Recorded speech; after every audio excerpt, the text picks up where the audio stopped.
যে সমাজে প্রশ্নকে ভয় করা হয় সেখানে প্রতিবাদী হয়ে ওঠে সবচেয়ে বড় উত্তর। সত্যজিৎ রায়ের হীরক রাজার দেশের ব্যঙ্গ যেন আজও আমাদের মনে করিয়ে দেয়, শাসন যতই শক্তিশালী হোক, প্রশ্ন করার সাহসকে চিরদিন থামিয়ে রাখা যায় না।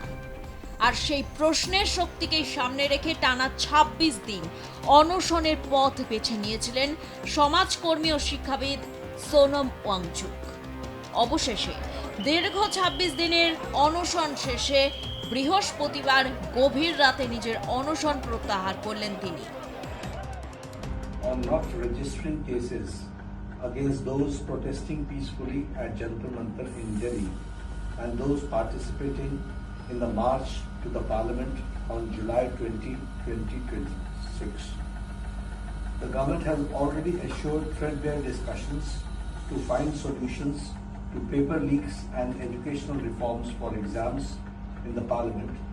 Besides, the government is also positively considering suitable compensations for the suicide victims of recent NEET paper leaks. ये हमारे साइड से গুরুগ্রামের একটি বেসরকারি হাসপাতালে চিকিৎসাধীন অবস্থায় কেন্দ্রীয় স্বাস্থ্যমন্ত্রী জেপি নাড্ডা নিজে হাতে তাকে তরল খাদ্য খাইয়ে অনশন ভাঙান। সেই সময় উপস্থিত ছিলেন কেন্দ্রমন্ত্রী জিতেন্দ্র সিংও। টানা প্রায় ৪ সপ্তাহেরও বেশি সময় ধরে অনশন চালিয়ে যাওয়ার ফলে ওয়াংচুকের শারীরিক অবস্থার যথেষ্ট অবনতি হয়েছে। তবুও তিনি নিজের দাবিতে অনড় ছিলেন। শেষ পর্যন্ত কেন্দ্রের কাছে লিখিত প্রতিশ্রুতি পাওয়ার পরই তিনি অনশন ভাঙার সিদ্ধান্ত নেন। শুক্রবার সকালে সোশ্যাল মিডিয়া প্রকাশিত একটি দীর্ঘ ভিডিও বার্তায় সোনম ওয়াংচুক জানান, গত দুদিন ধরে সরকারের সঙ্গে একাধিক দফায় কঠোর আলোচনা হয়েছে। তিনি স্পষ্ট করে বলেন, কোনো মৌখিক আশ্বাস নয়, লিখিত প্রতিশ্রুতি ছাড়া তিনি অনশন ভাঙবেন না। সেই লিখিত আশ্বাস আদায় করতেই তাকে আরো 2 দিন অনশন চালিয়ে যেতে হয়েছে। অবশেষে কেন্দ্রের পক্ষ থেকে প্রতিশ্রুতি দেয়া হলে তিনি অনশন প্রত্যাহারের সিদ্ধান্ত নেন। ওয়াংচুক জানান, কেন্দ্র মূলত 3টি গুরুত্বপূর্ণ বিষয়ে লিখিত আশ্বাস দিয়েছে। প্রথমত, জন্তর মন্তরের শান্তিপূর্ণ আন্দোলনে অংশ নেয়া এবং 20 জুলাই সংসদ অভিযানে যোগ দেওয়া আন্দোলনকারীদের বিরুদ্ধে কোনো মামলা দায়ের করা হবে না ও তাদের বিরুদ্ধে আইনি পদক্ষেপ নেওয়া হবে না। দ্বিতীয়ত, দেশের পরীক্ষা ব্যবস্থার ত্রুটি, বিশেষ করে নিট প্রশ্ন ফাঁসের মতো ঘটনাগুলি নিয়ে সংসদে সরকার ও বিরোধী দলের মধ্যে বিস্তারিত আলোচনা হবে এবং ভবিষ্যতে এমন ঘটনা রুখতে প্রয়োজনীয় পদক্ষেপ নেওয়া হবে। তৃতীয়ত, নেট প্রশ্নপত্র ফাঁসের ঘটনার পর যেসব পড়ুয়া আত্মহত্যা করেছেন তাদের পরিবারকে যথাযথ ক্ষতিপূরণ ও প্রয়োজনীয় সহায়তা দেওয়ার বিষয়টি কেন্দ্র ইতিবাচকভাবে বিবেচনা করবে। এই 3টি লিখিত প্রতিশ্রুতি পাওয়ার পরই তিনি 26 দিনে অনশন প্রত্যাহার করেন। আপনার পুজো পৌঁছে যাক বিশ্বের দরবারে। প্রতি বছরের মতো এবারও আর+ নিউজ নিয়ে এলো শারদাঞ্জলির সেরা সম্মান 2026। অংশ নিতে সকাল 10টা থেকে সন্ধে 6টার মধ্যে সরাসরি যোগাযোগ করুন আমাদের অফিসে অথবা কল করুন 9836323248 এই নম্বরে। শারদাঞ্জলি শুধুমাত্র আর+ নিউজে। अभी रात के लगभग 12:30 बज रहे हैं। अभी थोड़ी देर पहले केंद्रीय मंत्री जेपी नड्डा साहब और जितेंद्र सिंह साहब यहाँ आए थे और लद्दाख के एपेक्स बॉडी के शीर्ष नेतागण भी यहाँ आए थे। और उससे पहले आप लोगों को मालूम है विभिन्न राजनीतिक दलों के लगभग 65 सांसदों ने आकर और हस्ताक्षर देकर हमसे अनशन तोड़ने के लिए कहा और वो संसद में इस मुद्दे पर नीट पेपर्स और परीक्षाओं की प्रणाली पर चर्चा करेंगे, ये आश्वासन दिया। और जो सरकार से इस तरफ से मंत्रीगण आए थे उन्होंने भी ये आश्वासन दिया, जिसका कि 2 दिन से हम बहुत ही कड़ा क्या कहेंगे, एक तरह का बार्गेन चल रहा था कि मुझे आश्वासन चाहिए और लिखित में चाहिए, और इसमें 2 दिन लगे और मुझे इसलिए अनशन पर 2 दिन और बैठना पड़ा, और ज़्यादा भी बैठ जाता तो आखिर में आज उन्होंने लिखकर आश्वासन दिया है। Statement from the government side, government is positive on not registering cases against those protesting peacefully at Jantar Mantar in Delhi and those participating in the march to the parliament. প্রধানমন্ত্রী নরেন্দ্র মোদী সোশ্যাল মিডিয়ায় ওয়াংচুকে দ্রুত সুস্থতা কামনা করে লেখেন, তিনি যেন চিকিৎসকদের সমস্ত পরামর্শ মেনে চলেন, দ্রুত স্বাভাবিক জীবনে ফিরে আসেন ও তার স্বাভাবিক ওজন ফিরে পান। একই সঙ্গে প্রধানমন্ত্রী জানান, নেট প্রশ্ন ফাঁসের ঘটনায় জড়িতদের বিরুদ্ধে দ্রুত বিচার নিশ্চিত করতে ফাস্ট ট্র্যাক আদালতের জন্য একটি খসড়া বিল প্রস্তুত করেছে সরকার। বিষয়টি মন্ত্রিসভায় আলোচনা করে আগামী দিনে সংসদে পাশ করানোরও উদ্যোগ নেওয়া হবে বলে তিনি জানান। मैं जानता हूं कि पेपर लीक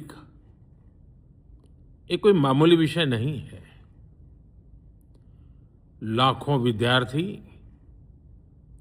और उनके अभिभावकों के लिए बहुत ही पीड़ादायक है, और इसलिए पेपर लीक घटना से अब तक पिछले 2.5 महीनों में अनेक विध कदम उठाए गए, गुनहगारों को पकड़ा गया है, वे जेल में पड़े हैं। हमारा सबसे महत्वपूर्ण जिम्मा था कि विद्यार्थियों का 1 वर्ष बर्बाद न हो। तत्काल परीक्षाएं लेना बहुत जरूरी था।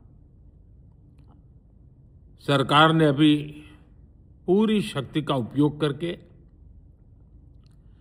कम से कम समय में 22 लाख जितने विद्यार्थियों के एग्जाम हो जाएं, इसका प्रबंध किया। और अभी 5-6 दिन पहले 19 तारीख को रिजल्ट भी आ गया, और देश भर में उत्तीर्ण हो गए विद्यार्थियों की खुशियों की खबरें भी आ रही हैं। लेकिन हम वहां पर संतोष मानने वाले लोगों में से नहीं है, और इसलिए मैंने आज फास्ट ट्रैक कोर्ट के लिए विभागों को निर्देश दिए थे। आज विभागों ने लगातार मेहनत करके देर रात मुझे मुसद्दा भी दे दिया। फास्ट ट्रैक कोर्ट और कठोर सजा के प्रावधान के साथ का ये मुसद्दा कल कैबिनेट में चर्चा होगी। कैबिनेट के साथियों के सुझाव के बाद उसका अंतिम रूप दिया जाएगा, और सोमवार से संसद का दूसरा सप्ताह शुरू हो रहा है। तब जल्द से जल्द उस बिल को सदन में पारित कराने का प्रयास किया जाएगा। কি রে, তোর বেশ র্যাশ হয়েছে দেখছি। হ্যাঁ রে, কি করবো বলতো, র্যাশগুলো কিছুতেই কমছে না। অনেক কিছু ইউজ করলাম তবুও কমছে না। তুই এম্বার গৌরীদেবী হসপিটালসে দেখাতে পারিস, ওখানে ভালো এক্সপিরিয়েন্স ডার্মাটোলজিস্ট আছে। গৌরী দেবী হসপিটাল, রাজবাঁধ, দুর্গাপুর। যোগাযোগ 8001003333, 8001113333।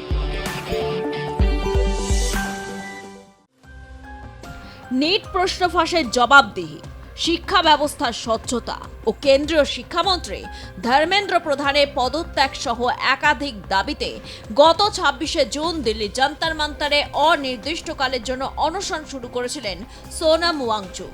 তার আন্দোলনে পাশে দাঁড়ায় ককরোচ জনতা পার্টি তথা সিজেপি।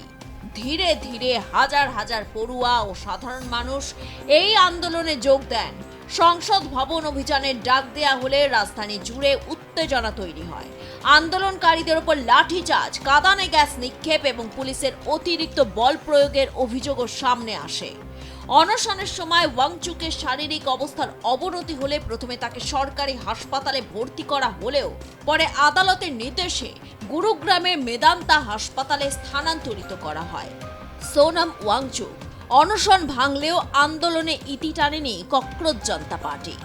দলের প্রতিষ্ঠাতা অভিজিৎ দীপকে জানিয়েছেন, সোনাম ওয়াংচুকের অনশন ভাঙার সিদ্ধান্তকে তারা স্বাগত জানাচ্ছেন এবং তার দ্রুত সুস্থতা কামনা করছেন, কিন্তু তাদের মূল দাবি এখনো পূরণ হয়নি। কেন্দ্রীয় শিক্ষামন্ত্রী ধর্মেন্দ্র প্রধান পদত্যাগ না করা পর্যন্ত জন্তর মন্তরে শান্তিপূর্ণ আন্দোলন আগের মতোই চলবে। सोनम सर ने अपना हंगर स्ट्राइक तोड़ दिया है, तो इससे हमें बहुत ही खुशी और राहत मिली है, क्योंकि सोनम सर की जो लाइफ है वो इस देश के लिए बहुत ज़्यादा कीमती है। कॉकरोच जनता पार्टी का जो प्रोटेस्ट है जंतर मंतर पर, वो वैसे ही चलता रहेगा जब तक धर्मेंद्र प्रधान इस्तीफा नहीं देते। सोनम सर का जो सेक्रीफाइस रहा है 26 दिनों का, उसे हम वेस्ट नहीं जाने देंगे। जो दिल्ली पुलिस ने ब्रूटैलिटी करी है स्टूडेंट्स के अगेंस्ट, उन स्टूडेंट्स की जो सेक्रीफाइस थी उन्हें हम वेस्ट नहीं जाने देंगे। तो हमारा प्रोटेस्ट तब तक चलता रहेगा जब तक धर्मेंद्र प्रधान रिजाइन नहीं करते। সোনাম ওয়াংচুকের অনশন আপাতত শেষ, কিন্তু দেশের লক্ষ লক্ষ পড়ুয়ার মনে যে প্রশ্নের আগুন জ্বলে উঠেছে তা এখনো নিভে যায়নি। ককরোচ জনতা পার্টির আন্দোলনে আজ কোন দিকে যায় সেটা তো সময় বলবে। Bureau report, R+ news.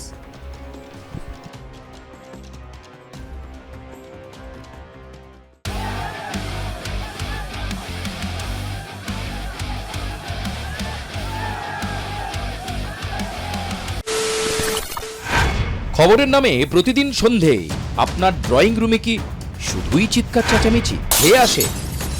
বিতর্কের নামে চলে গালাগালি আর কাদা ছোড়াছুড়ি। এবার সময় পরিবর্তনের, কারণ আমরা কান ফাটানো চিৎকারে বিশ্বাস করি না। আমরা বিশ্বাস করি খবরের সত্যতায়। আমরা কোনো পক্ষের হয়ে গলা ফাটাই না, আমরা সাধারণ মানুষের হয়ে প্রশ্ন তুলি। চিৎকার নয়, শুধু খবর হবে যেখানে বিতর্ক আছে কিন্তু কুৎসিত ঝগড়া নেই। সঠিক তথ্য, বিশ্বস্ত খবর। নজর রাখুন R+ নিউজে।